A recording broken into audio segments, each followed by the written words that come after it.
Hey everyone, it's Gildemem here, and today we'll be explaining how the quest system works and what are the achievement points in Guild Wars 2. Quests in most MMOs usually involve doing a certain challenge or task for an NPC, which, to be honest, is just doing their chores for them. Now, some of these tasks can include killing a specific number of enemies, getting a certain item for them, sometimes a bit of both, and many other tasks.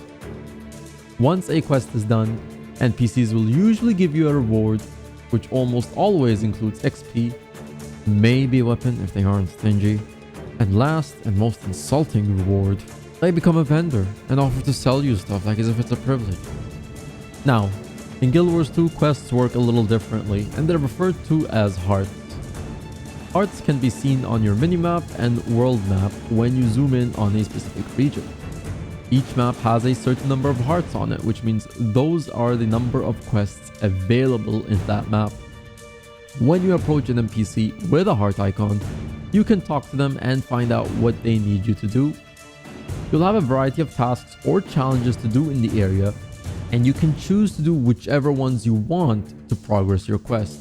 So you have a bit more freedom in how you want to tackle these quests in Guild Wars 2. The tasks or chores given are like any other MMO where you can choose to kill enemies in the area, collect certain items needed, or sometimes you'll have a variety depending on the NPC you're with.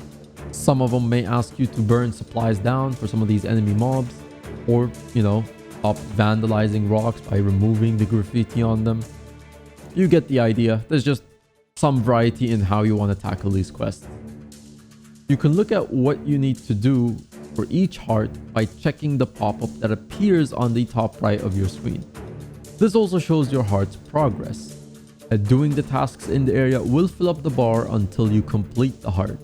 Now, you don't have to do a specific number of each task. You could just do whichever one that you want as many times and it will still progress your bar. So if you chose to just kill mobs, that's fine. If you choose to help by stealing supplies from enemies, that's absolutely fine. You decide how you want to finish the quest. Now, also, while you're trying to fill up the bar of the heart, try to do these tasks within the area of the heart.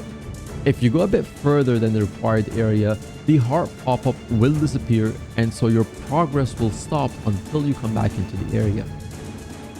Once a heart is finished, you will earn XP immediately and a heart sign will appear for you to click on. Accepting it will grant you some karma, a Guild Wars 2 currency that can be used to purchase items from vendors, and sometimes a bit of gold. The heart NPC will also become a vendor, so you can buy or sell items to them after the heart is done. A few things to note: hearts are good for several reasons. They not only give you XP, plus the XP that you get from doing the tasks, but you also need them as part of your overall world completion. Getting world completion will grant you a gift that you will later need to start crafting legendary weapons, the highest tier of weapons you can get in the game. And also, fully exploring a map will also earn you some rewards. Now, moving on to the achievement point system in Guild Wars 2, I like to think of achievement points as personal milestones and in some way more challenging quests. They do not need an NPC, so basically think of these as your own personal chores to do.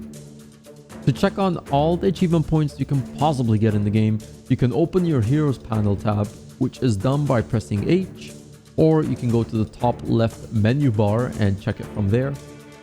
You'll go down to the achievements section while you have your Heroes panel opened up, and there you will notice that there's a lot of categories for various game modes, such as festivals, collections, the PvE and PvP, and World vs. World game modes, etc.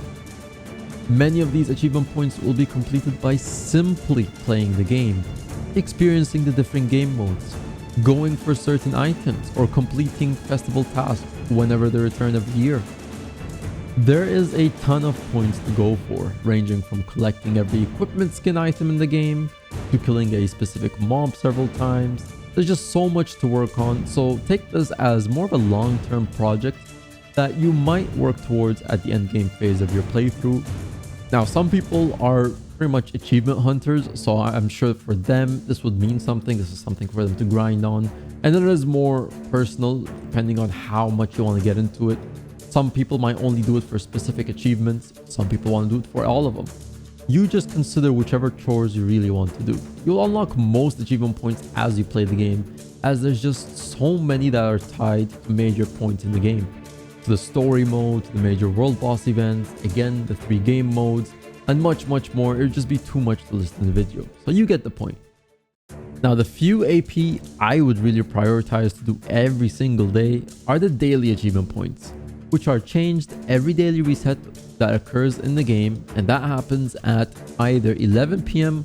or 12 a.m. UTC, depending on daylight savings, and you can convert what that is in your time zone and you can figure that out. Or just check how many hours until server reset in the daily AP section. It's always listed there. Completing the daily achievements, which only requires 3 tasks to actually reward you with 10 achievement points, 2 gold, and a small bag of spirit shards, which gives you about 3 spirit shards.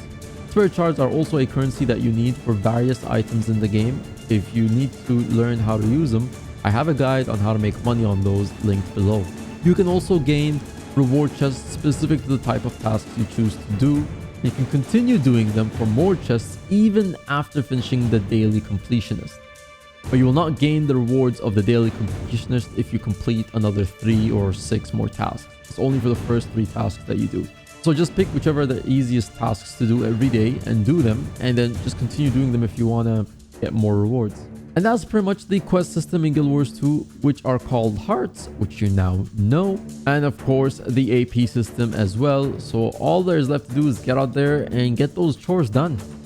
Or maybe go for full perfectionist mode and grind some of those achievements. But that's all for this video. If I missed anything, feel free to comment below. If you found this useful, please consider subscribing for more content and leave a like to help with the YouTube algorithm. You can also turn on notifications to be notified when a new video is out. And if you have any questions, I am live on Twitch on the following days, so feel free to stop by and ask away. But until then, take care and I will see you when I see you. Happy grinding!